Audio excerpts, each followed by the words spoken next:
The 9,542nd meeting of the Security Council is called to order. The provisional agenda for this meeting is threats to international peace and security. The agenda is adopted. I should like to take this opportunity to pay tribute on behalf of the Council to His Excellency Mr. Nicolas de Rivière, Permanent Representative of France, for his service as President of the Council for the month of January. I am sure I speak for all members of the Council in expressing deep appreciation to Ambassador de Rivière and his team for the great diplomatic skill with which they conducted the Council's business last month. In accordance with Rule 37 of the Council's Provisional Rules of Procedure, I invite the representatives of Iraq, the Islamic Republic of Iran, and the Syrian Arab Republic to participate in this meeting. It is so decided. In accordance with Rule 39 of the Council's Provisional Rules of Procedure, I invite Ms. Rosemarie DiCarlo, Under-Secretary General for Political and Peace-Building Affairs, to participate in this meeting. It is so decided. The Security Council will now begin its consideration of item 2 of the agenda. I now give the floor to Ms. Rosemarie DiCarlo. Thank you, Madam President. As we are all too aware, the tensions that have engulfed multiple countries in the Middle East continue to rise. Tragically, this comes as no surprise. The Secretary General has repeatedly warned about the risks of further escalation and miscalculation in the region since the horrific Hamas attacks on Israel on 7 October and the devastating Israeli counteroffensive in Gaza. Since early October 2023, we have witnessed near-daily incidents in the region. These include some 165 attacks on United States facilities in Syria and Iraq, prompting U.S. strikes in the two countries. Then, on 28 January, a drone attack killed 3 U.S. service members and injured 40 at a U.S. base known as Tower 22 in northeast Jordan near Al-Tanf base in Syria. On 2 February, the U.S. Central Command said it had carried out 85 airstrikes in Iraq and Syria against reported Iranian Islamic Revolutionary Guards Corps, Quds forces, and affiliated groups. Syria and Iraq condemned the 2 February strikes, with both governments claiming they had resulted in deaths and injured civilians. The United States said it had targeted command and control operations, intelligence centers, and weapons facilities, among other sites, and that it was not seeking conflict in the Middle East or elsewhere. While the Iraqi government has continued to repeat its commitment to protecting U.S. and coalition forces inside Iraq, some armed factions linked to the Islamic resistance in Iraq have pledged to continue their attacks against U.S. and coalition forces in the region. Madam President, the wave of violence since early October involves a large swath of the Middle East.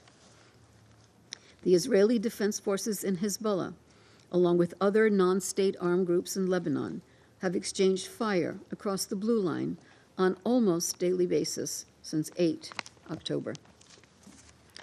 There have been repeated rocket fire over the occupied Golan between Israel and militias reportedly linked to Iran, as well as airstrikes attributed to Israel by the government of Syria on multiple locations in Syria. Ongoing Houthi drone and missile attacks and threats to navigation in the Red Sea are deeply worrying and risk both exacerbating the conflict and further impacting international trade as companies divert ships away from critical maritime routes. A report on Houthi attacks on merchant and commercial vessels in the Red Sea will be shortly before the Council in accordance with Resolution 2722. Since 11 January, the United States and the United Kingdom with the backing of 6 other member states, have launched strikes on Houthi positions in Yemen. Strikes have occurred consecutively over the last 3 days. More than 36 targets across 13 locations were reportedly struck on 3 February, including what was described as underground storage facilities, command and control sites, missile systems, UAV storage and operations sites, radars, and helicopters. An additional missile launch site was reportedly hit on 4 February. Today, sites in Hodeidah were also targeted, including some very close to United Nations offices on the ground. Madam President, I reiterate the Secretary General's call on all parties to step back from the brink and to consider the unbearable human and economic cost of a potential regional conflict. It's been nearly 5 months since more than 1,200 Israelis were killed in the attacks by Hamas, with over 250 people taken hostage. As the Secretary General said, this has been a period of heartache and anguish for Israelis, and I echo the Secretary General's call for the immediate and unconditional release of all hostages. The past 5 months have also been heartbreaking and catastrophic for Palestinian civilians in Gaza, where hunger is rampant, disease is spreading, and shelter is squalid at best for a vast number of people. The death toll in the Strip is reported to have surpassed 27,000, mostly women and children. Thousands more are reported missing. The civilian population of Gaza should not pay for the terror unleashed by Hamas. I reiterate the Secretary General's call for an immediate humanitarian ceasefire in Gaza. The risk of escalation in the Middle East and its potential consequences was obvious from 7 October. A quick survey of the agenda of this Council explains why. The UN is supporting political and peace processes throughout the region, in countries emerging or still suffering from armed conflict. The Middle East remains highly volatile. Long-term regional stability demands the implementation of a clear political roadmap in each of these situations. The Secretary General continues his extensive outreach to all key stakeholders to urge all parties to take concrete measures to de-escalate tensions and to work towards sustainable political solutions that aim to resolve rather than merely manage long-standing conflicts. I appeal to the Council to continue to actively engage all concerned parties to prevent further escalation and the worsening of tensions that undermine regional peace and security. Thank you, Madam President. I thank Ms. DiCarlo for her briefing. I now give the floor to those council members who wish to make statements. I give the floor to the representative of the Russian Federation. President, we would like to thank USG Rosemary DiCarlo for her briefing. We heard quite a lot of heuristics from her, but we didn't hear the main thing from her. Of course, a condemnation of a violation of international law by the United States and the UK. We'd like to thank the Guyanese presidency for swiftly convening today's meeting of the UN Security Council under threats to international peace and security, which we initiated in order to discuss another unlawful and irresponsible act of the United States in the region of the Middle East against the backdrop of an escalation of violence in the Palestinian-Israel conflict zone with an unprecedented number of casualties, in support of which Washington is playing far from a secondary role. And the night from the 2nd to 3rd of February, the U.S. using 4 tactical bombers of the U.S. Air Force, F-16, and 2 supersonic strategic bombers, B-1B Lancers, carried out by order of President Joe Biden no less than 85 so-called retaliation strikes on the territory of sovereign Iraq and Syria. The mass airstrikes of American air forces, as a result of which civilians and soldiers died, caused the destruction and damage of tens of facilities. And this demonstrates once again to the entire world the aggressive nature of US policy in the Middle East and the full disregard of Washington for norms of international law. The participation in the US attacks of the UK RAF should give no one the illusion that there is some sort of international coalition in place. London still has to respond for its zealous support of serious provocational attacks of its big brother in Washington, and also the ongoing attacks against Yemen. The actions of the Anglo-Saxons pose a direct threat to international peace and security. They undermine the world order based on the primacy of universal international law and the central role of the United Nations. Perhaps this kind of mob-like action is part of the so-called rules-based order.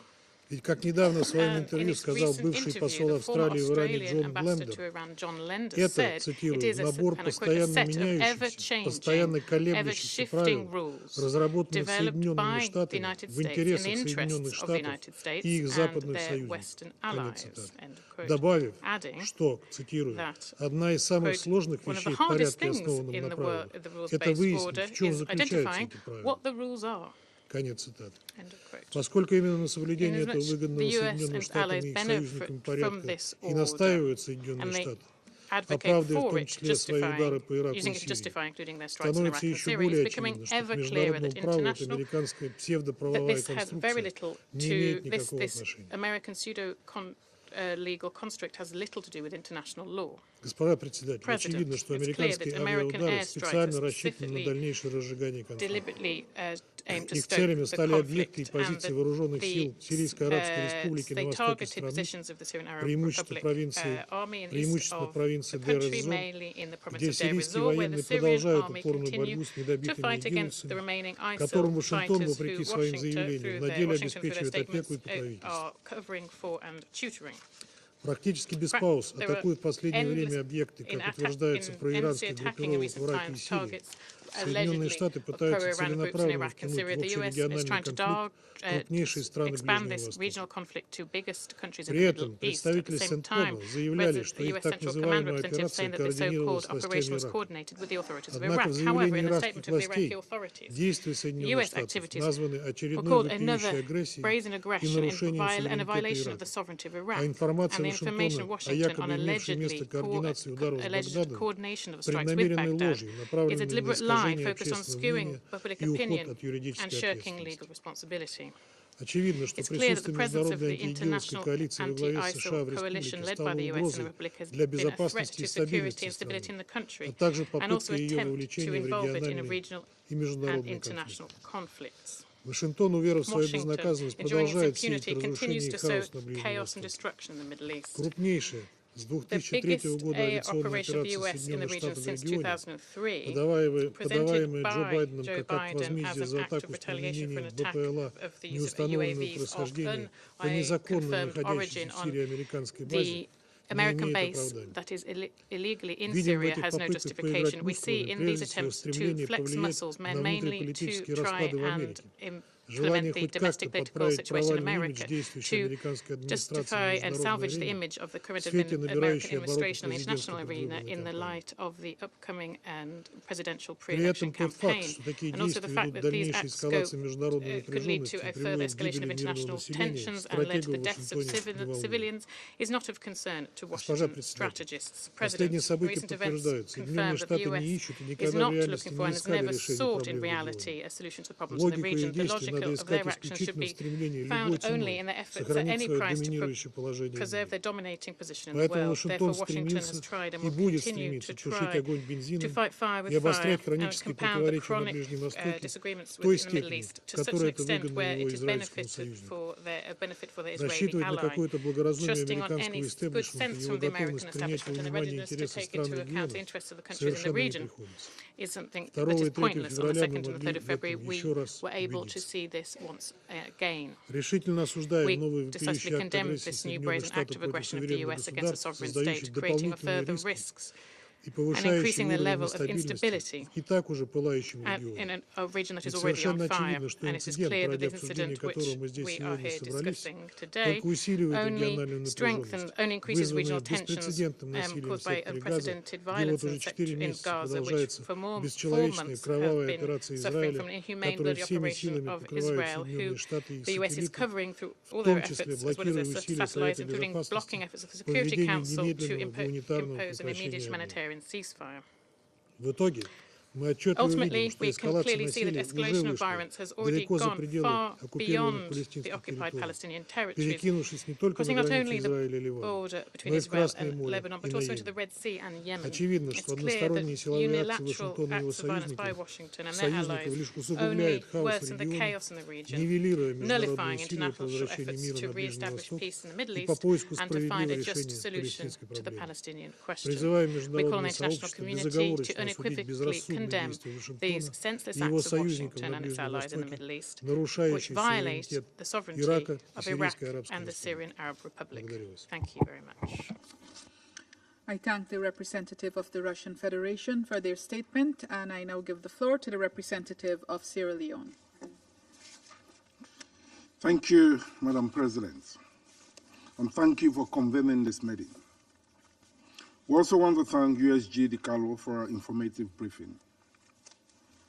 We welcome the participation of the permanent representatives of Syria, Iran, and Iraq to this meeting. Sierra Leone is deeply concerned about the recent developments in the Middle East, with the killing of 3 U.S. military personnel in Jordan on Sunday, 28 January 2024. In this regard, we strongly condemn the unprovoked attacks on and killing of the 3 U.S. military personnel. The attacks have led to retaliatory airstrikes by the United Nations against targets in Iraq and Syria. While we note the UN Charter provision on the right to self-defense, which is available to member states of the United Nations to respond to such unprovoked attacks, we urge for a measured response in line with international law. We particularly call for calm and de-escalation from all parties involved in order not to escalate tensions or further jeopardize the stability of the region. The attack on U.S. personnel and the subsequent response has a potential to further escalate or be used as a pretext to escalate ongoing conflicts in the region. There cannot be any justification for the unprovoked attacks and the Houthi attacks in the Red Sea. With that said, war in Gaza and the humanitarian crisis looms large in the region. In this vein, Sierra Leone reiterates its call for humanitarian ceasefire in Gaza and for dialogue by all the relevant stakeholders in the region in order to avoid further military escalation. We urge all parties to prioritize the well-being of civilians and to pursue the escalation through diplomatic and peaceful resolution. Madam President, our call for de-escalation is to avoid a spillover of the conflict in Gaza to the wider Middle East region. As alluded to already, there are serious incidents in the Red Sea and Yemen, as well as rising tensions in the Israel and Lebanon border. In light of these recent developments, Sierra Leone urgently calls on relevant stakeholders and parties to work with the UN in the spirit of cooperation, humanity, and diplomacy to prevent further deterioration in the humanitarian and security situation in the Middle East region. In conclusion, Sierra Leone calls for de-escalation and a renewed commitment to the principles of international law, peaceful conflict resolution, and avoidance of taking actions that could further worsen insecurity and human suffering. Collectively, let us strive to promote stability and enduring peace in the Middle East. I thank you. I thank the representative of Sierra Leone for their statement, and I now give the floor to the representative of China. Thank you, Madam President. Madam President, I thank Under Secretary General DiCarlo for her briefing. We welcome the presence of the representative of Iraq and Syria at today's meeting. I look forward to further details from their statements later in the meeting. The recent U.S. airstrikes on multiple locations in Syria and Iraq have caused heavy casualties. Those acts constitute a grave violation of the sovereignty, independence, and territorial integrity of Syria and Iraq. The United States has indicated that relevant military operations will continue. China expresses its serious concern over this situation. We oppose any acts that violate the UN Charter and infringe upon the territorial sovereignty and security of other countries. As we speak, the situation in the Middle East is on the verge of extreme peril. Easing tensions and preventing the escalation of conflicts are pressing tasks facing the international community. Confronted with this complex situation, we must be clear on the following questions. Who is creating threats, whether in the Middle East or elsewhere? Who is engaged in the excessive use of force, and who is misleading public opinion? On those issues, we must respect facts, uphold justice, and abide by principles. It is simply not right to let the loudest voice set the tone, or let the strongest fist have the final say. In fact, everything that has unfolded recently has already revealed the true answers. Now, with respect to the topic under discussion, the United States claims that its actions were in response to the attacks on the U.S. military and for safeguarding its own security. Iraq and Syria, however, have already voiced strong rejection and condemnation. The U.S. purports that it does not seek to create conflicts in the Middle East or anywhere else, but in reality, it does precisely the opposite. The U.S. military actions are undoubtedly stoking new turmoil in this region and further intensifying tensions.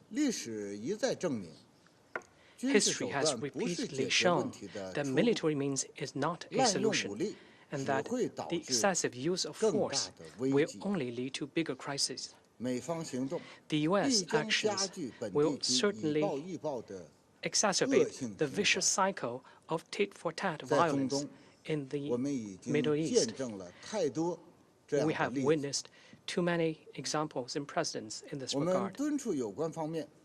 We urge relevant parties to remain calm, exercise restraint, earnestly abide by the Charter of the United Nations and international law, respect the sovereignty and territorial integrity of other countries, cease illegal military operations, and prevent regional situation from further escalation or even spiraling out of control. It must be pointed out that underneath the rising tensions in the Middle East over the past few months, the fundamental reason is the failure to implement a ceasefire in Gaza. China has repeatedly emphasized that an immediate ceasefire in Gaza is a critical, overriding prerequisite for everything else and a top priority for international diplomatic efforts.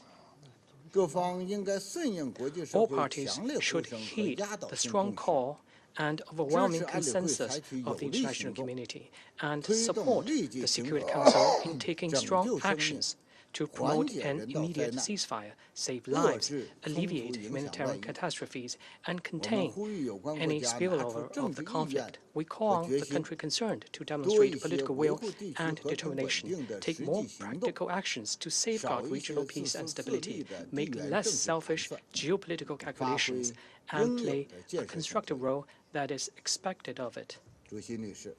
Madam President, today's world is becoming increasingly dangerous, and international peace and security are facing grave challenges. We are now standing at a critical crossroads. At stake is the fate and future of our world. China believes that in a world facing interlocking changes and chaos, we must uphold the sense of a community with a shared future for mankind and fully recognize that all countries have a shared destiny and an interdependent future. We are all in the same boat. The security of one country cannot be achieved at the expense of that of others. All countries must stay committed to maintaining common security, achieving common development, and building a common future. We must adhere to true multilateralism, preserve the core role of the United Nations, build a multipolar world with equality and order, promote an inclusive and universal preferential economic globalization, and jointly build a world of lasting peace and universal security. Thank you, Madam President.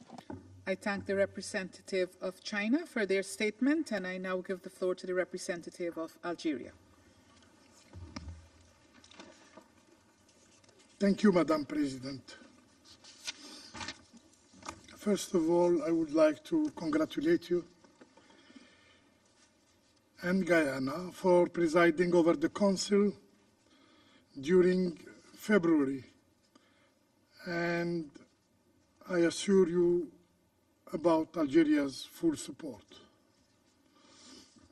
Let me also say our admiration to the Ambassador de Rivière and his able team for the successful chairmanship of the Security Council last month.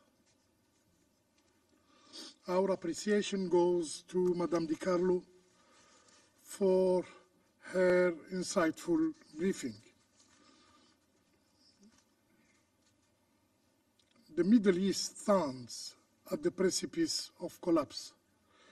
The recent airstrike targeting Iraq and Syria over the weekend are likely to further exacerbate the already precarious situation. It may potentially lead toward a further escalation, and in this context, we reaffirm our steady support for the sovereignty, territorial integrity, and security of both Iraq and Syria. The brotherly people of Syria and Iraq deserve to live in peace and prosperity. Madam President, in light of these critical circumstances, we urge for restraint and avoidance of any escalation. The region cannot bear the burden of additional tensions, and we firmly believe that force is not and will never be the means for peace and stability. History attests that force only causes ruin, instability, and furthers animosity. Today, we advocate for dialogue and collective action to bridge differences and foster shared prosperity. Let us set aside notion of violence, deterrence, or punishment, and let us work hand in hand toward an appeased Middle East. Madam President, genuine stability in the Middle East necessitates a comprehensive addressing of the root causes that underpin instability. We must invest in long-term solutions to prevent further suffering and pave the way for lasting peace in the region. The Palestinian question stands as the cornerstone for this endeavor. From the outset of aggression against the Palestinian people, particularly in the Gaza Strip. My country, Algeria, on many occasions sounded the alarm on the risk of regional spillover. Regrettably, the situation has evolved into a devastating reality, compelling us to redouble our effort to halt the escalation across the entire region. The peoples of this region, like all inhabitants in the world, yearn for peace, yearn for development, and yearn for prosperity. It is high time for this cradle of civilization to reclaim its stability. The initial stride toward this goal lies in an immediate ceasefire in Gaza. I thank you.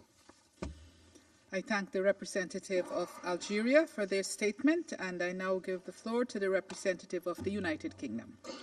Thank you, President, and thank you, Under-Secretary General De Carlo, for your briefing.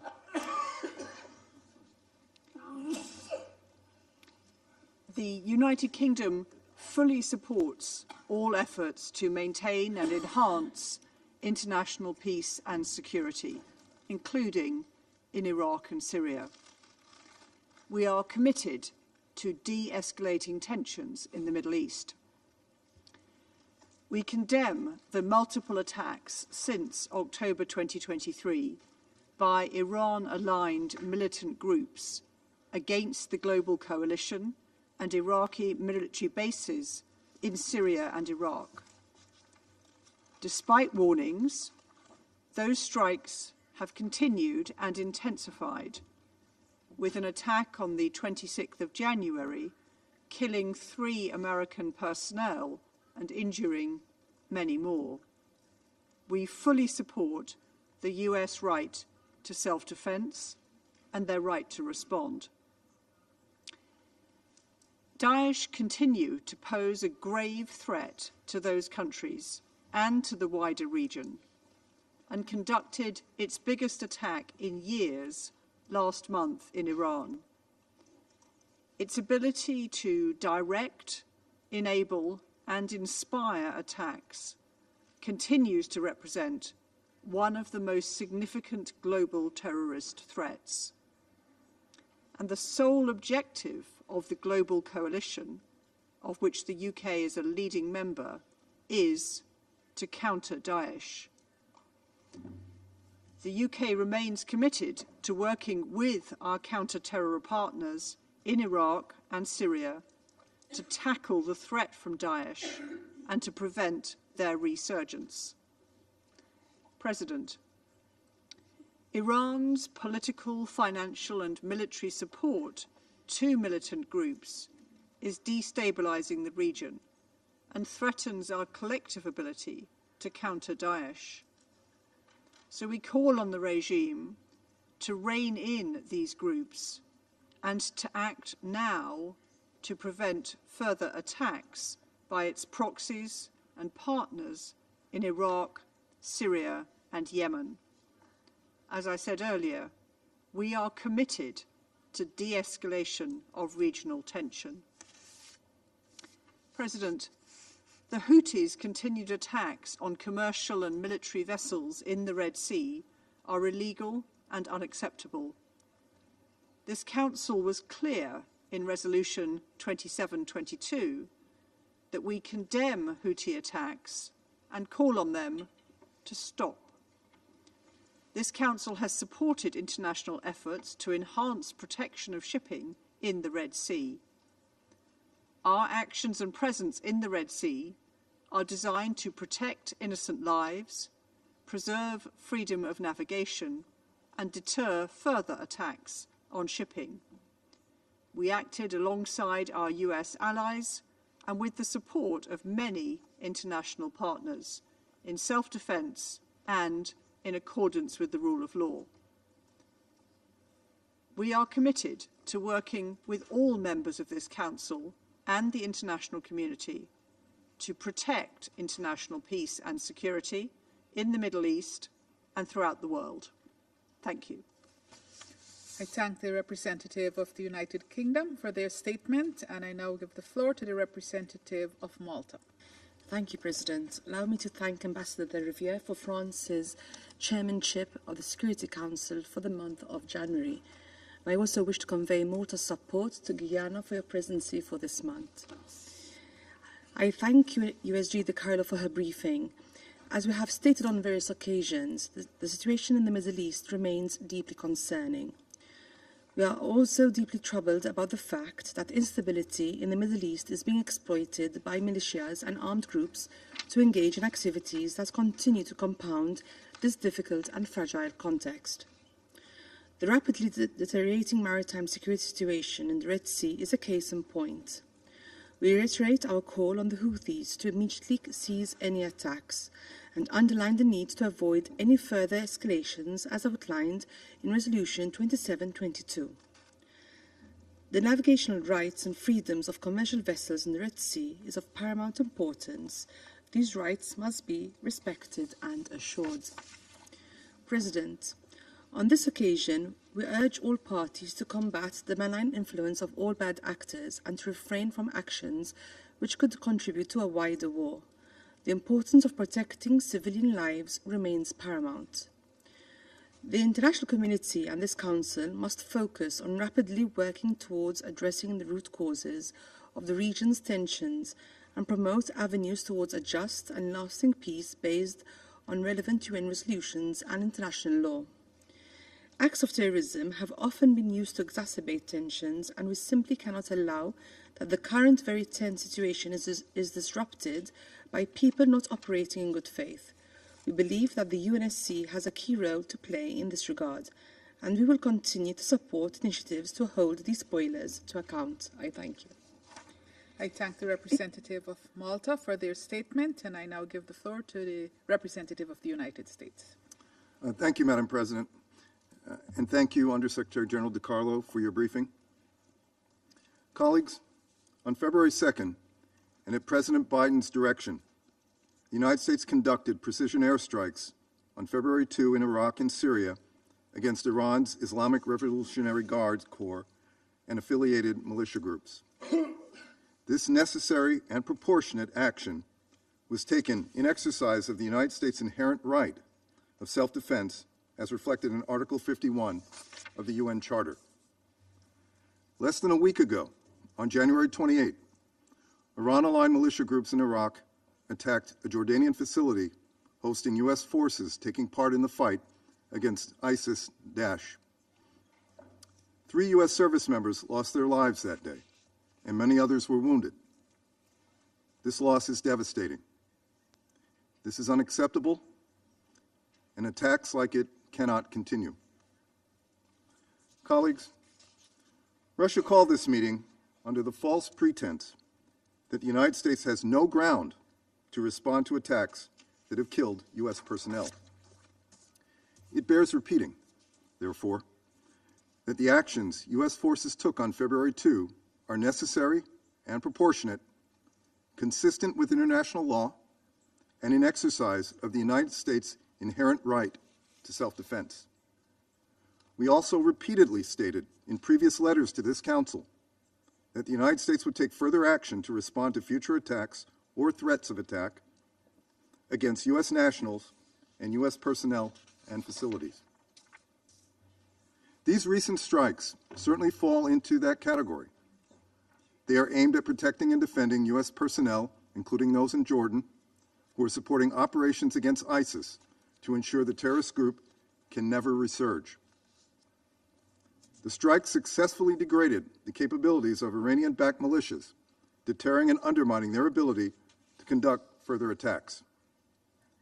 The facilities struck included command and control operations and intelligence centers, rockets, missiles, and unmanned aerial vehicle storage, and logistics and munition supply chain facilities.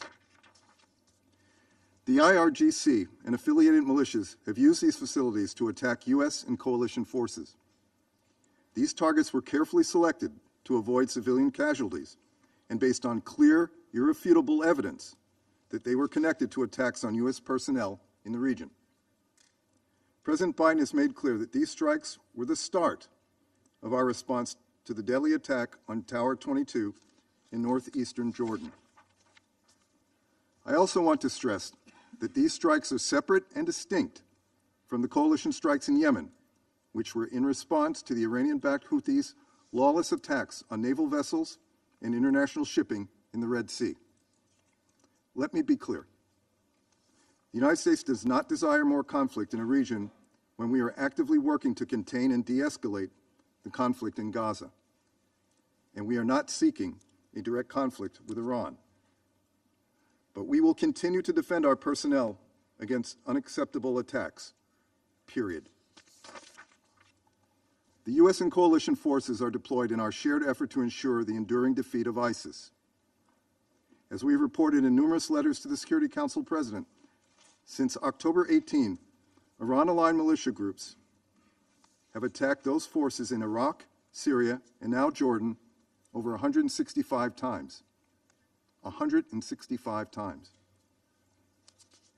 Iran has provided support for many of these attacks, which were similar to the one on January 28.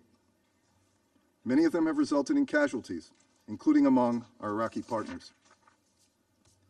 The United States has repeatedly, and in some instances directly, warned Iran about attacks on U.S. personnel. And yet, Iran has failed to rein in its extremist proxies.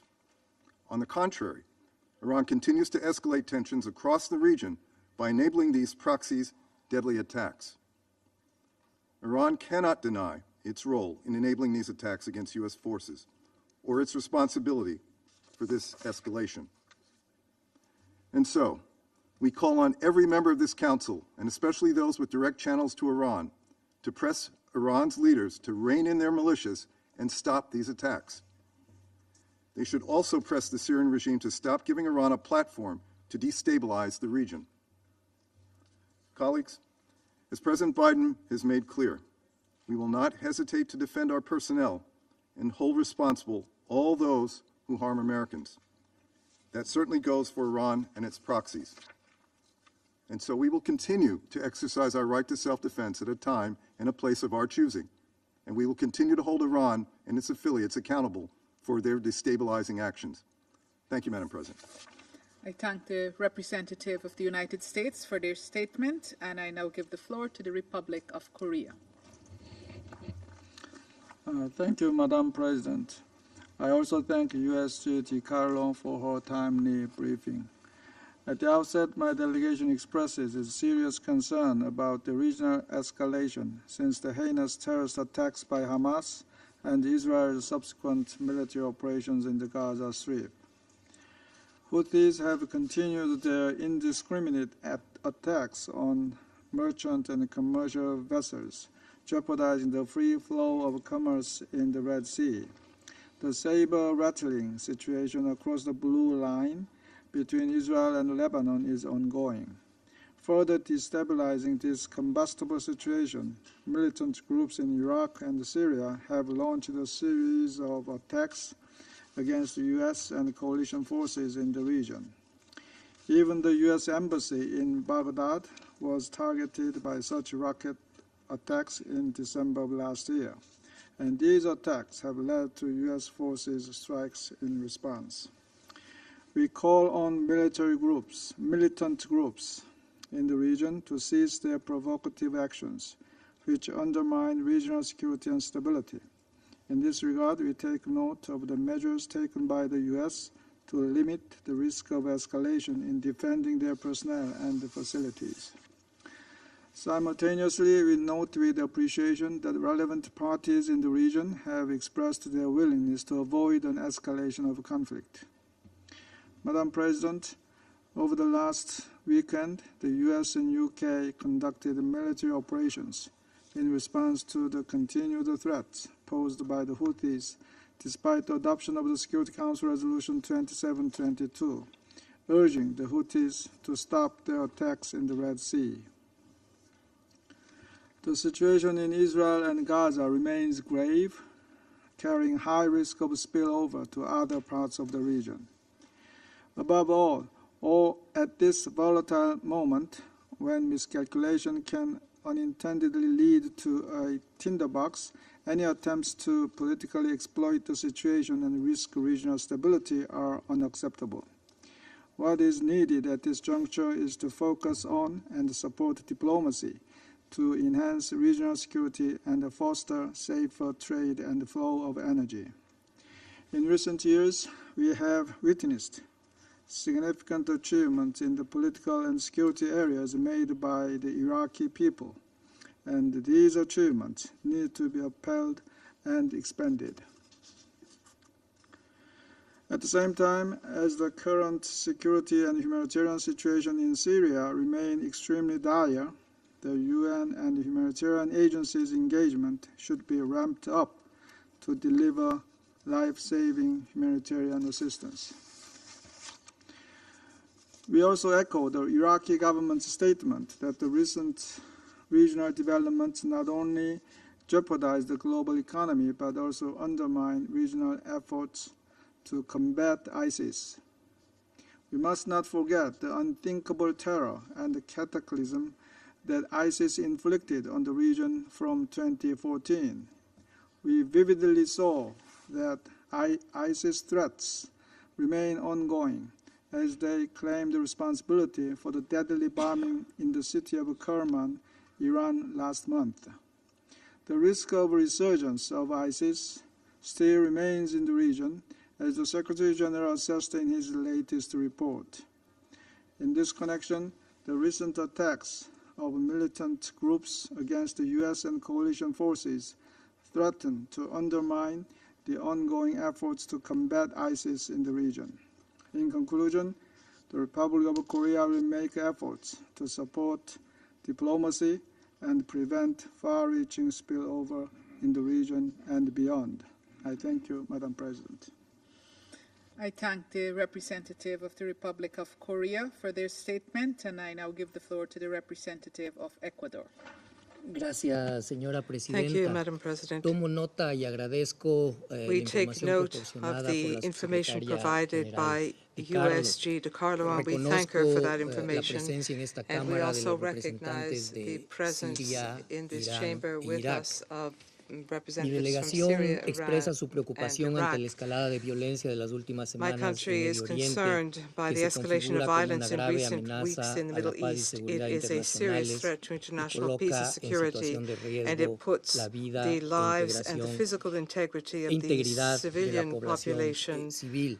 at El risk. Consejo de Seguridad tiene una The Security responsabilidad Council clave en has esta a key materia y para responsibility sentar las in bases this de una matter paz to lay the sostenible foundation en for la región. sustainable peace in Los the region. ataques del pasado 2 The de attacks febrero en on the varias 2nd of ciudades de Irak y February Siria on a en number of respuesta al cities in asalto Iraq ocurrido el and 28 de Syria in enero pasado en retaliation for the Jordania attack han on cobrado la January vida 28th in de Jordan decenas de have civiles cost y the lives of militares. dozens of Ecuador pide civilians and contención a military todas las personnel. partes y Ecuador would recuerda call on la all obligación parties de to show actuar de restraint and conformidad con reminds lo them previsto en el derecho of the internacional, en need la to Carta de comply Naciones with the Unidas y las provisions of resoluciones international law, the pertinentes de UN este Charter, and Consejo. relevant resolutions of Ecuador this Council. se une al llamado a la Ecuador moderación echoes del secretario the Secretary general General's que insta a todas appeal las for partes restraint and involucradas in a cesar urging el all fuego parties y a involved to privilegiar la vía cease fire política y diplomática and to turn para to solventar diplomatic este and momento political crítico. means for Mi país resolving these también differences at this alienta critical todo juncture. esfuerzo My tendiente delegation a la also reducción de las encourages any tensiones effort aimed y at hace un llamado de-escalation of a las tensions, partes and we a appeal to the abstenerse parties de to ejecutar abstain cualquier acción from de pursuing cualquier carácter any que exacerbe action aún más which might la further delicada exacerbate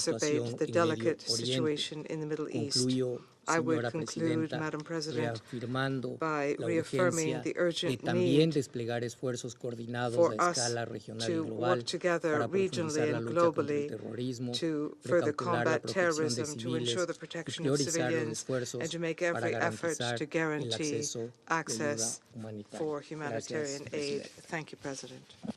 I thank the representative of Ecuador for their statement. I give the floor now to the representative of Slovenia. Thank you very much, Madam President. First, I want to congratulate you, Madam President, and your country, Guyana, for assuming the presidency of the Council for this month.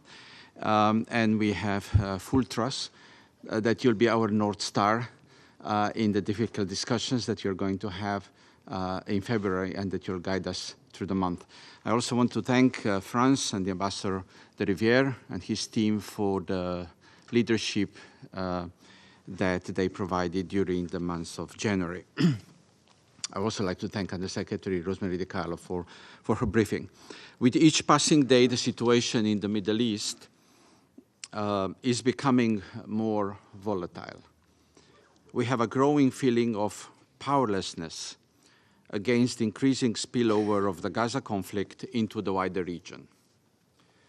The coalition's presence in Iraq is under growing threat from intensified attacks, which could undo the progress achieved in the country. Meanwhile, the situation in Syria is deteriorating with more violence and tension in the northwest and northeast. We are gravely concerned about this cycle of violence that is causing numerous civilian casualties. And we wish to recall that international law must be respected by all, and the protection of civilians and civilian infrastructure must be ensured at all times and in any circumstances. We continue to believe that our best hope to stop the spiral of violence, to start restoring calm in the wider region, is to restore calm in Gaza. Call it as you like, but the bombing, the shelling, the killing in Gaza, as well as attacks on Israel, must stop. Hostages must be released, and urgently needed basic services and humanitarian assistance for Gazans must be restored in full. We urge all actors in the region to exert utmost restraint and to work towards de-escalation. We also call on those countries who can exert influence on non-state groups to do so. Thank you. I thank the representative of Slovenia for their statement, and I now give the floor to the representative of Japan. Thank you, Madam President. Let me begin by expressing our appreciation to USG DiCarlo for the informative briefing. I have listened carefully to the explanation by the US on this matter. Japan notes the US stated that it carried out the airstrikes against facilities of Iranian-affiliated militants and other groups in Iraq and Syria following the attack on the US troops in Jordan on January 28th in order to de-escalate the continued attacks by those groups. Japan is also aware that the United States does not seek a wider conflict in the Middle East or elsewhere and acted on this basis. Madam President, tensions in the Middle East are already high, and the situation on the ground is extremely volatile. The conflict in Gaza, which started on October 7th, has had serious ramifications across the region. In this context, Japan is deeply concerned that a number of non-state armed groups, militias, and terrorists have been launching attacks and have signaled that they will intensify their hostile activities. Those activities cannot be justified for any reason. We call upon all parties to refrain from any kind of destabilizing actions, such as the transfer of weapons, including missiles and UAVs, and other military-related technologies to such non-state actors. Madam President, no one wants to see a continuation of the cycle of violence and increasing civilian casualties. Japan remains committed to making every effort in close cooperation with fellow Council members and other key stakeholders to restore security and stability and find sustainable solutions that can stop the fighting in the region. Our world is at crossroads. We must choose the path toward peace, not war. I thank you. I thank the representative of Japan for their statement, and I give the floor to the representative of Switzerland. Merci, Madame la Présidente. S'agissant de la première réunion publique de ce mois, je vous assure du plein soutien de la Suisse pour votre présidence. Je tiens également à féliciter la France pour sa présidence réussie du mois dernier. Nous remercions la secrétaire générale adjointe Rosemary DiCarlo pour son intervention détaillant les développements dans la région. La Suisse est préoccupée par l'escalade en cours dans la région depuis le début des hostilités à Gaza et qui a atteint un point dangereux avec les événements de ces 10 derniers jours. Et ce, non seulement en Syrie et en Irak, mais aussi le long de la ligne bleue et en mer Rouge. Il existe dans la région un véritable risque pour la paix et la sécurité internationale. Nous appelons toutes les parties, ainsi que les acteurs ayant une influence sur elles, à faire preuve d'un maximum de retenue pour éviter une poursuite de l'escalade. Lorsqu'il s'agit de l'usage de la force, toute action doit être strictement conforme au droit international. De plus, tous les canaux de communication doivent être utilisés pour éviter des malentendus. Une seule erreur de calcul peut avoir des conséquences désastreuses. Il est indispensable de calmer la situation pour parvenir le plus rapidement possible à une désescalade au niveau régional. Seules des solutions politiques sont à même d'amener la paix et la sécurité dans l'ensemble de la région. En particulier, un cessez-le-feu humanitaire à Gaza est nécessaire. En Syrie, la Suisse rappelle que la résolution 2254 appelle à un cessez-le-feu au niveau national. Quant à l'Irak, la situation sera discutée demain quand elle est à l'ordre du jour de ce Conseil. Enfin, nous appelons toutes les parties à respecter le droit international, notamment le droit international humanitaire et les droits humains. Pour conclure, je souligne une fois de plus que ce Conseil doit jouer pleinement son rôle pour contribuer à une désescalade de la situation et à des solutions politiques aux conflits dans la région. Je vous remercie. I thank the representative of Switzerland for their statement, and I now give the floor to the representative of France. Madame la Présidente, je tiens tout d'abord à vous assurer le plein soutien de ma délégation pour votre présidence tout au long du mois de février. Je remercie Madame DiCarlo pour son intervention. La France est très préoccupée par l'escalade en cours au Moyen-Orient. Les frappes qui ont visé les militaires américains engagés dans la lutte contre Daesh à la frontière syro-jordanienne le 28 janvier sont inacceptables. Elles portent atteinte aux efforts collectifs contre ce groupe terroriste et elles menacent la stabilité de toute la région en alimentant l'escalade de la violence de façon préoccupante. La France les a condamnés, elle exprime sa pleine solidarité à l'égard des États-Unis, aux côtés desquels nous sommes engagés depuis 2014. Nous resterons pour lutter contre le fléau du terrorisme aux côtés des pays de la région. La France est engagée depuis 2014 dans la lutte contre Daesh, en particulier aux côtés de ses partenaires de la coalition internationale. En Irak, la France continuera à appuyer la lutte contre le terrorisme menée par les autorités irakiennes. Aussi longtemps elle reste, elle est attachée à la sécurité et à la stabilité de l'Irak et de la région autonome du Kurdistan en son sein. La France avait condamné l'attaque menée au moyen de drones armés contre un siège des forces kurdes en décembre, ainsi que la frappe du 15 janvier 2024 à Erbil, revendiquée par les gardiens de la révolution iranienne.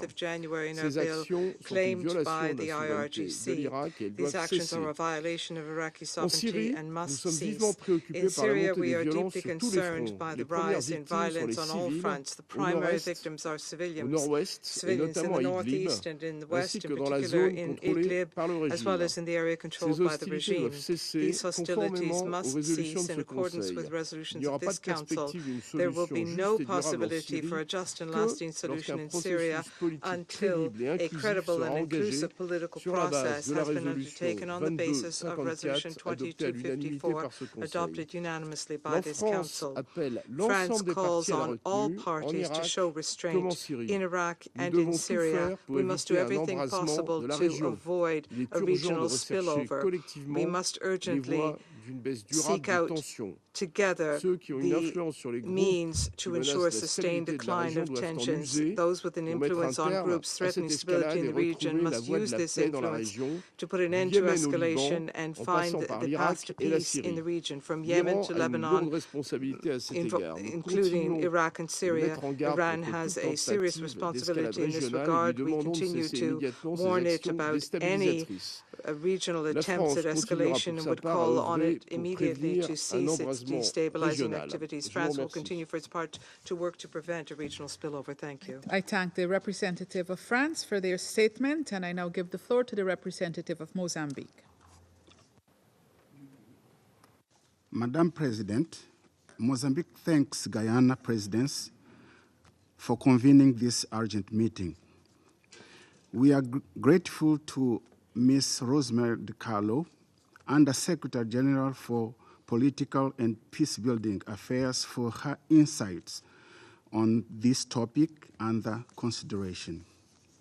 Madam President, the situation in the Middle East has been addressed by this Council on many occasions. Today, we come here deeply concerned over the recent developments in the region that include military confrontations that threaten peace and security, not just in the region, but also in the entire world. The recent retaliatory attacks in Yemen, Syria, Iraq are such an example. They aggravate the current cycle of confrontation and war that already prevails in the region. These attacks are likely to escalate tensions with negative spillover effects in the entire Middle East and beyond.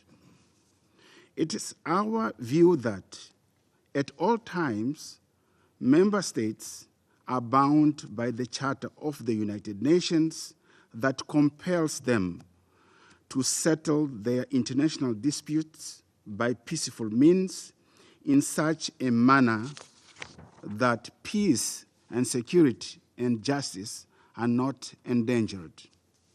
These attacks took place at a time when the USA, Qatar, Egypt were engaged in diplomatic contacts with the aim to end the devastating and the bloody war between Israel and Hamas.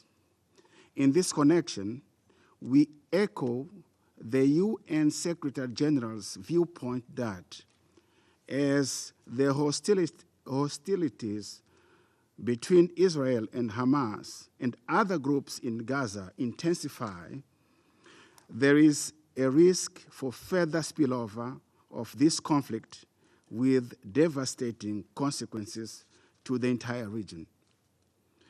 Faced with mounting tensions in the Middle East, it is important for all parties involved to urgently de-escalate the tension, avoid armed confrontation, and engage in a meaningful, responsible, constructive dialogue and work towards peaceful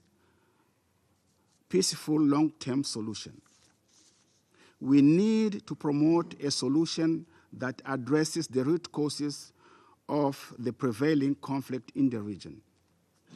As Security Council, our mandate requires us to pull together our efforts in that direction by following the path of dialogue and diplomacy so as to achieve peace and stability in the region and in the world. I thank you, Madam President.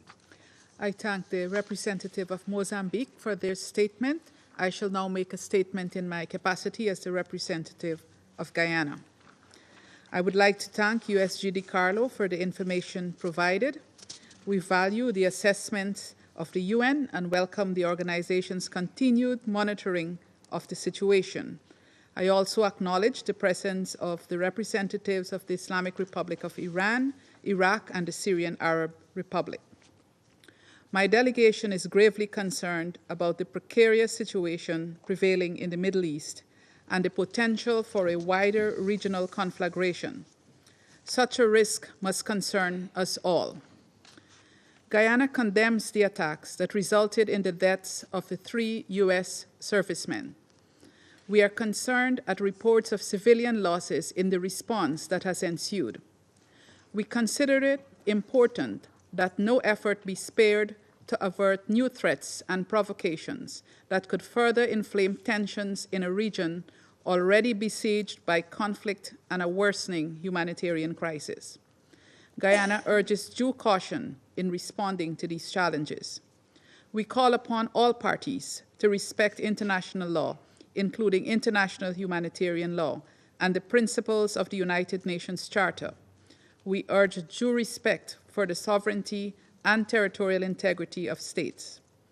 Guyana further considers that this Council must not relent in the search for solutions to the current security challenges in the region, not least the situation in Gaza, nor in efforts to avert a broader destabilizing regional conflict. In that regard, Guyana reiterates its call for a humanitarian ceasefire in Gaza, where unprecedented numbers of Palestinians have been killed since October 7. The Council must unite to bring peace to Palestine and Israel and an end to this human tragedy. I thank you. I resume my function as President of the Council, and I now give the floor to the representative of the Syrian Arab Republic. شكرا السيدة الرئيس. Thank you, Madam President. أود بداية أن أهنئكم At the outset, بانتخاب بلدكم I would الصديق like to غيانا congratulate you on بعضوية Guyana's مجلس election الأمن as member of the ورئاستكم Security لأعمال Council المجلس and on the لهذا الشهر. presidency ونتمنى for لكم this النجاح month. في هذه We المهمة. wish you success in this endeavor. ويتوجه وفد بلادي My بالشكر delegation للوفد الدائم thanks للاتحاد the الروسي permanent على delegation طلب of the عقد Russian هذه الجلسة Federation الطارئة for requesting this ردا على urgent العدوان meeting الخطير in response الذي to ارتكبته the الإدارة vicious الأمريكية aggression على committed أراضي by the U.S. الجمهورية العربية administration السورية against the territories of the وجمهورية Syrian العراق Arab الشقيق Republic and the فجر يوم brotherly السبت الماضي. Republic of Iraq at dawn on وما Saturday. يمثله هذا العدوان This من aggression تهديد للسلم constitutes والأمن a threat to الإقليميين regional and والدوليين international peace and وانتهاك security سافر and a blatant للقانون violation الدولي of international والقانون law, الدولي الإنساني international humanitarian ومبادئ law, ومقاصد and the الأمم principles and المتحدة purposes of the وهو United أمر Nations. يستدعي من مجلس الأمن Therefore, الإدانة it والشجع. should be condemned and denounced by السيد the Security الرئيس، Council. Madam لقد أدى President, العدوان الأمريكي إلى the استشهاد U.S. aggression 37 led شخصا to the martyrdom بين of عسكريين 37 ومدنيين civilians and military personnel وإصابة 34 and غيرهم seriously injured 34 بإصابات others. بالغة وتدمير عدة أبنية It led to the سكنية destruction of تقطن several فيها العديد civilian من residential العائلات buildings, ومبنى مدرسي a school, بالإضافة إلى إلحاق أضرار بالغة بالعديد من many المنشآت civilian والسيارات المدنية. vehicles and facilities. ولم تسلم المواقع التاريخية من Even هذا historical العدوان sites were الذي not spared استهدف from أيضا this aggression, قلعة which الرحبة also الأثرية. targeted the ancient Al-Raba لقد citadel. استمعنا اليوم لنفس الحجج We have الواهية heard today the same والادعاءات flimsy المضللة pretexts and misleading التي claims تروج لها الإدارة that the الأمريكية U.S. administration is لمحاولة promoting تبرير اعتداءاتها in an المتكررة attempt to justify بما its في repeated ذلك attacks, تقديمها تفسيرا مشوها including by presenting a لأحكام الميثاق distorted and wrongful وخاصة interpretation of المادة the UN 51 Charter's منه provisions, especially Article متجاهلة 51, أنه لا يحق ignoring لمحتل the fact that ممارسة الدفاع عن occupation النفس has no right to وأن self-defense الأسباب الجذرية and that the لما root causes تشهده of منطقتنا conflicts من نزاعات عن النفس has no right to وأن self-defense الأسباب الجذرية and that the لما root causes تشهده of منطقتنا conflicts, من نزاعات ومعاناة suffering وعدم and استقرار instability in our مردها region السياسات الخاطئة are the wrongful والهدامة policies للولايات and المتحدة the destructive ودعمها policies الأعمى of the اللامحدود United States لكيان and its الاحتلال blind and الإسرائيلي unlimited support وجرائمه for the الوحشية Israeli occupation بما entity فيها and the جريمة الإبادة atrocities committed الجماعية by Israel, المتواصلة including بحق the الشعب ongoing الفلسطيني crime of genocide منذ ما against يزيد the عن Palestinian 120 people يوما for more than واستثمارها في 120 days. الإرهاب المتمثل Alongside with the U.S. بتنظيمي داعش investment وجبهة in النصرة terrorism by هيئة supporting تحرير Daesh الشام and al-Nusra Front, وغيرهما Hayat من Tahrir المجموعات al-Sham, and الإرهابية other terrorist groups والميليشيات and الانفصالية separatist militias, ونشرها as well للفوضى as spreading والدمار. chaos and destruction. السيد الرئيس، Madam President, لقد حرصت حكومة بلادي Through its statements and official letters, my government has been keen to urge the Security Council to uphold its responsibilities regarding the repeated acts of aggression and serious violations of international law committed by the United States against the sovereignty, unity, territorial integrity, and the independence of the Syrian Arab Republic. فإنه لا يمكن لمداخلة أمام مجلسكم الموقر أن تحيط بكل تلك الانتهاكات. فالإدارات الأمريكية المتعاقبة استغلت مسؤولياتها كعضو دائم في مجلس الأمن وأمعنت بالتدخل في شؤون الدول الأخرى بما فيها بلاد سوريا وتشكيل التحالفات العسكرية اللاشرعية خارج مظلة الأمم المتحدة والشرعية الدولية وشن أعمال العدوان والاحتلال وممارسة الضغط والابتزاز ومعاقبة الشعوب وخنقها بالتدابير القسرية الانفرادية والحصار اللا إنساني واللا أخلاقي كل ذلك في تغليب لقانون القوة على حساب قوة القانون. وللأسف فقد عرقلت الإدارات الأمريكية المتعاقبة عمل مجلس الأمن وشلت قدرته على النهوض بالمسؤولية الأساسية التي أناطتها الدول الأعضاء به لحفظ السلم والأمن الدوليين وضمنت بذلك لوكلائها في منطقتنا وفي مقدمتهم سلطات الاحتلال الإسرائيلي والتنظيمات والميليشيات الإرهابية مواصلة ارتكاب أبشع الجرائم والإفلات من أي عقاب. السيد الرئيس، ترفض الجمهورية العربية السورية جملة وتفصيلا كل الذرائع التي تحاول الإدارة الأمريكية استخدامها لتبرير عدوانها الذي لا يأتي إلا لهدف واحد هو حماية أدواتها في المنطقة بمن فيهم تنظيمي داعش وجبهة النصرة هيئة تحرير الشام والكيانات والمجموعات الإرهابية الأخرى والميليشيات الانفصالية التي ما كان لها أن تواصل جرائمها These agents would not have continued their crimes against the Syrian people without the multifaceted support provided by the United States and its allies to them. ترفض سوريا أيضا رفضا قاطعا أن تكون أراضي الدول الأعضاء ودماء أبنائها منصة لإطلاق الحملات الانتخابية الأمريكية واستعراض قوة الغاشمة في تقويض لقيم العدالة والقانون ومبدأ الأمن الجماعي الذي تأسست عليه منظمة الأمم المتحدة. تؤكد سوريا أن هذا العدوان الأمريكي الآثم الذي يتكامل مع الاعتداءات الإسرائيلية المتكررة على الأراضي السورية وجرائم التنظيمات الإرهابية والميليشيات الانفصالية لن يثنيها عن مواصلة السعي وبكل السبل المشروعة لتحرير أراضيها كاملة من الوجود العسكري الأجنبي اللاشرعي والقضاء على الإرهاب وإعادة بسط سلطة الدولة وسيادة القانون وضمان أمن ورفاه الشعب السوري. and to ensure the security and well-being of the Syrian people. In conclusion, Madam President, my country asks the U.S. administration to abandon its erroneous and destructive policies in the region and to end its illegal military presence on the Syrian territories. To end the suffering it is causing to Syrians as a result of its inhumane coercive measures, the plundering of national wealth, and the support it provides to terrorist organizations and separatist militias. My country also stresses that the U.S. administration must refrain from causing further escalation in our region at a time when the overwhelming majority of the UN member states are working to stop war crimes, crimes against humanity, and genocide that the Israeli occupation authorities are committing against the Palestinian people, as well as Israel's repeated attacks on the Syrian Arab Republic and other Arab territories. Thank you, President. I thank the representative of the Syrian Arab Republic for their statement, and I now give the floor to the representative of Iraq.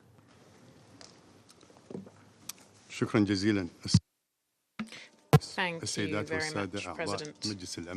Ladies and gentlemen, distinguished members of the Security Council, first of all, I would like to congratulate Ambassador Caroline Rodriguez, permanent representative of Guyana, and congratulate her on the presidency this month. We'd like to thank France for their efforts last month as President of the Council. We would like to thank Ms. Rosemary DiCarlo also for her briefing during this session. We appreciate the call for a Security Council meeting to be held today at this specific time in the Middle East, because Iraq is aware that the crises in the Middle East are linked. We have already cautioned against escalation and said that the recent evolution of the situation could have grave repressions and could undermine regional international peace and security. President Iraq, in its foreign policy, carries out a balanced policy on the basis of solid relations with the regional environment and also the international community to ensure its natural role as a leader in the region and around the world. This approach is reflected in the regional and international opening of Iraq. Over the last 2 years, Iraq has been working to become a source and a factor of stability in the regional and international context, and its relations with all states and states in the region should be balanced and on the based on the principles of good neighbourliness, with mutual respect for interference and also non-interference in internal affairs and respect for sovereignty. We underscore the importance of not exporting domestic problems of states abroad, because this jeopardizes stability and security in the region and also jeopardizes its economic situation. Thus, Iraq, through its pragmatic diplomacy, has been able to bridge differences and ensure rapprochement between different positions in the region. President, Iraq is intermediately suffering from allied, friendly and neighbouring countries' attacks. It is surprising that relations between the Iraqi government and these states and their governments are being privileged. However, these attacks, which undermine Iraq's sovereignty, security and territories, are not in line with the nature and level of these relations. While we reaffirm our concern to protect and strengthen these bilateral relations, we condemn and categorically reject any attack against several areas in Iraqi territory, which have led to losses of human life as well as injuries amongst civilians, and it has damaged public and private property under for futile and illogical pretexts. These attacks are violations of Iraqi sovereignty as well as territorial integrity, and it threatens its security and its people, and it runs counter to the purposes and principles of the UN Charter. Iraq rejects all types of attacks against our military bases and will not allow anyone to impose a conflict that is ravaging the region too. We will not allow Iraqi territory to be used for score settling or for policies to be rolled out. President Iraq strongly condemns the American attacks which targeted military positions in Iraq on the night of the 3rd of February, and which led to dozens of deaths and martyrs amongst personnel and civilians. This is a grave attack to official Iraqi security authorities, and this is a violation of Iraq's sovereignty as well as its security, and a transgression of the laws that govern relations between states. Lastly, we reiterate the importance for the Council to shoulder its responsibilities for maintaining international peace and security and to protect the sovereignty of states, and their territorial integrity, as well as to combat all violations and ensure the respect for the purposes and principles of the United Nations. Iraq for their statement, and I now give the floor to the representative of the Islamic Republic of Iran. Thank you. In the name of God, the compassionate and merciful, Madam President, I would like to congratulate Guyana, the newly elected member of the Security Council, for its presidency this month. We acknowledge France for successful completion of its presidency in January. I would also like to extend my congratulations to the other elected members, Algeria, Sierra Leone, Republic of Korea, and Slovenia. We appreciate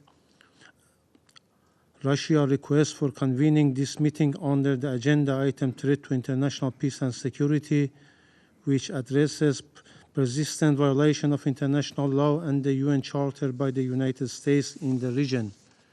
We welcome the presence of Ms. DiCarlo and the Secretary General in this meeting. Madam President, Iran strongly condemns the U.S. military attacks on Syria and Iraq territory. The U.S. military action is illegal and unjustified and blatantly violate the basic norms and principles of international law and the United Nations Charter, particularly paragraph 4 of Article 2 of the Charter. It is also a flagrant breach of Iraq and Syria territorial integrity, sovereignty, and political independence. Iran also strongly condemns the joint military action of the United States and the United Kingdom against Yemen, which constitute an obvious violation of the United Nations Charters and international law. Furthermore, they have openly abused Security Council Resolution 2722. These illegal actions, which targeted civilians and vital infrastructure, jeopardize regional peace and security, as well as pose a serious threat to international peace and security.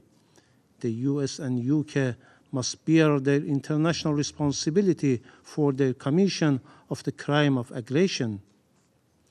The argument of justification invoking Article 51 as a basis for this aggression lacks a solid legal foundation and cannot legitimize these illegal actions.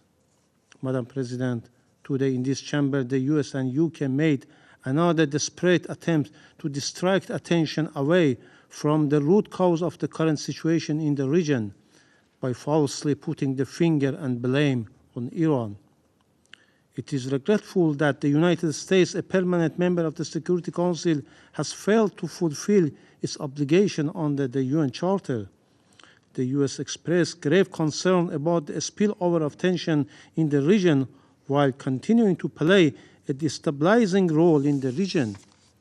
The United States continues to occupy Syrian territory, loot Syrian property and resources, and support separatist and terrorist groups. Furthermore, people in Syria are experiencing economic hardship and humanitarian crisis as a result of the United States' hostile and harmful actions, as well as the application of illegal sanctions. All these measures violate international law, the UN Charter, and related Security Council resolutions. The Syrian Arab Republic has officially and frequently raised objections to those violations, calling on the Security Council to halt these violations and put an end to the US occupation. In Iraq, following the unlawful military intervention in 2003, the US and the so-called coalition ignored Iraq's opinion and aspiration and continued illegal activities and presence under the guise of fighting terrorism. The United States and NATO must respect the Iraqi government's decision to terminate their military presence and withdraw their forces from the country. Madam President, all of the resistance groups in the region are independent, and their decisions and actions are motivated by their legitimate rights under international law that are ending the illegal presence of US in their territories, stopping the genocide in Gaza, and ending the occupation of Palestinian territories.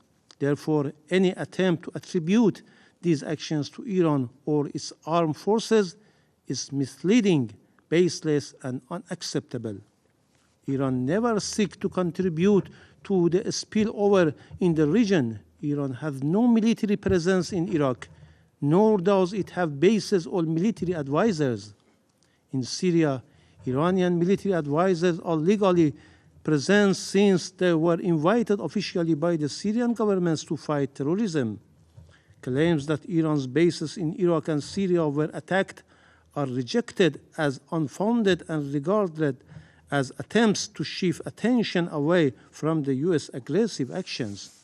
Iran has never sought to bring this dispute with the United States into Iraq territory and remains committed to Iraq's independence, national sovereignty, and territorial integrity, and this is the principal position of Islamic Republic of Iran.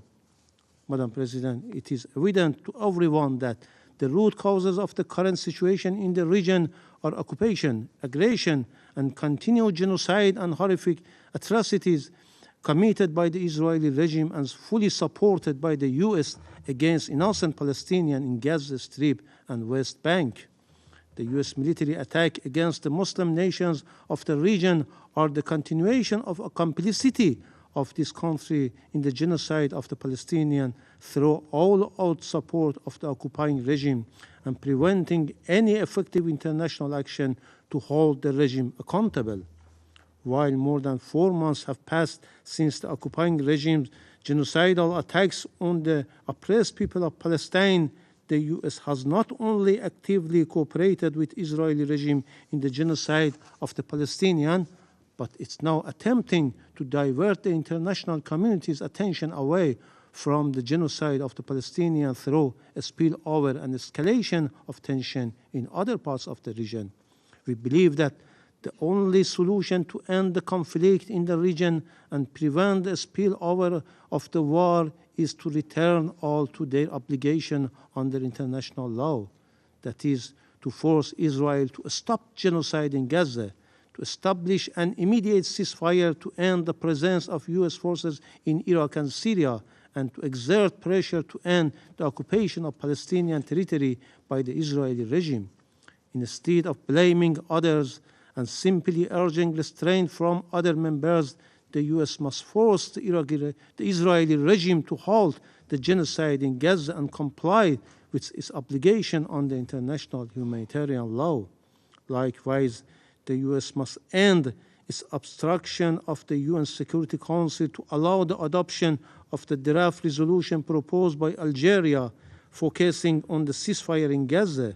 This approach aligns with the broader goal of restoring peace and stability in the region while addressing the humanitarian concerns at hand. Finally, Madam President, I would like to reiterate that if Iran faces any threat, attack, or aggression affecting its security, national interest, or people, it will not hesitate to exercise its inherent rights under international law and the UN Charter to respond firmly.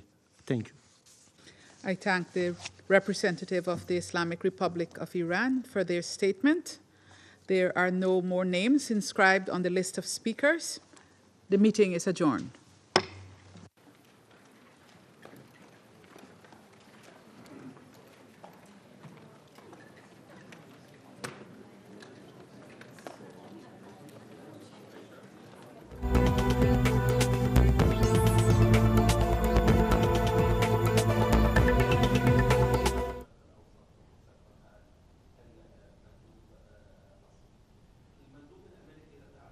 Stakeout has it.